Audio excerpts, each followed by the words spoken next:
Apocalypse, Revelation, chapter 14. And I beheld, and lo, a Lamb stood upon Mount Sion, and with him 144,000, having his name and the name of his Father written on their foreheads. And I heard a voice from heaven, as the noise of many waters, and as the voice of great thunder. And the voice which I heard was as the voice of harpers, harping on their harps. And they sung as it were a new canticle, before the throne, and before the 4 living creatures and the ancients. And no man could say the canticle, but those 144,000 who were purchased from the earth.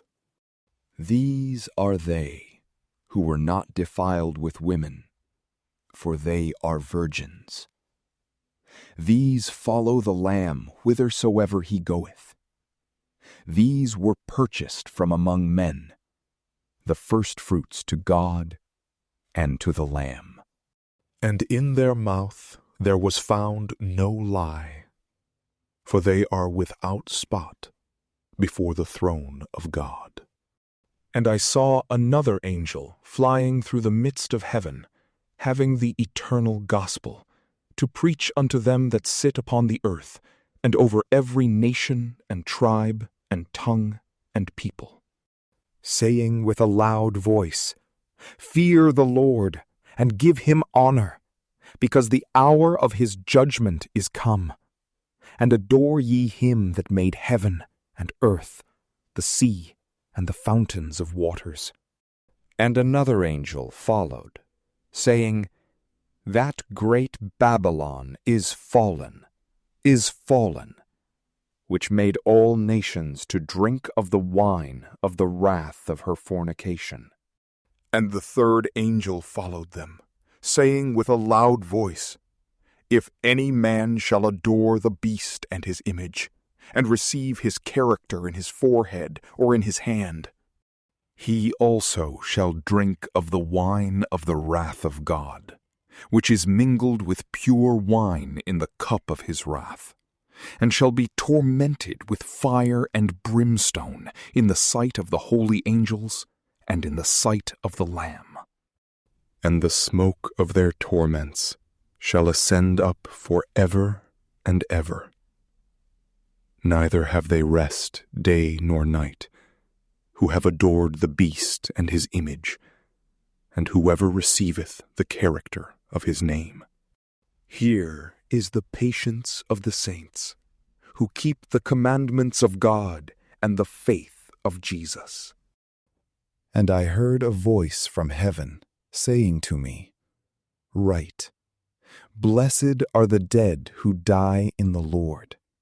From henceforth now, saith the Spirit, that they may rest from their labors, for their works follow them. And I saw, and behold, a white cloud, and upon the cloud one sitting like to the Son of Man, having on his head a crown of gold, and in his hand a sharp sickle. And another angel came out from the temple, crying with a loud voice to him that sat upon the cloud, Thrust in thy sickle, and reap, because the hour is come to reap, for the harvest of the earth is ripe. And he that sat on the cloud thrust his sickle into the earth, and the earth was reaped. And another angel came out of the temple which is in heaven, he also having a sharp sickle. And another angel came out from the altar, who had power over fire. And he cried with a loud voice to him that had the sharp sickle, saying, Thrust in thy sharp sickle, and gather the clusters of the vineyard of the earth, because the grapes thereof are ripe. And the angel thrust in his sharp sickle into the earth, and gathered the vineyard of the earth, and cast it into the great press of the wrath of God. And the press was trodden without the city, and blood came out of the press, up to the horses' bridles, for 1,600 furlongs. From PrayLamp, peace be with you.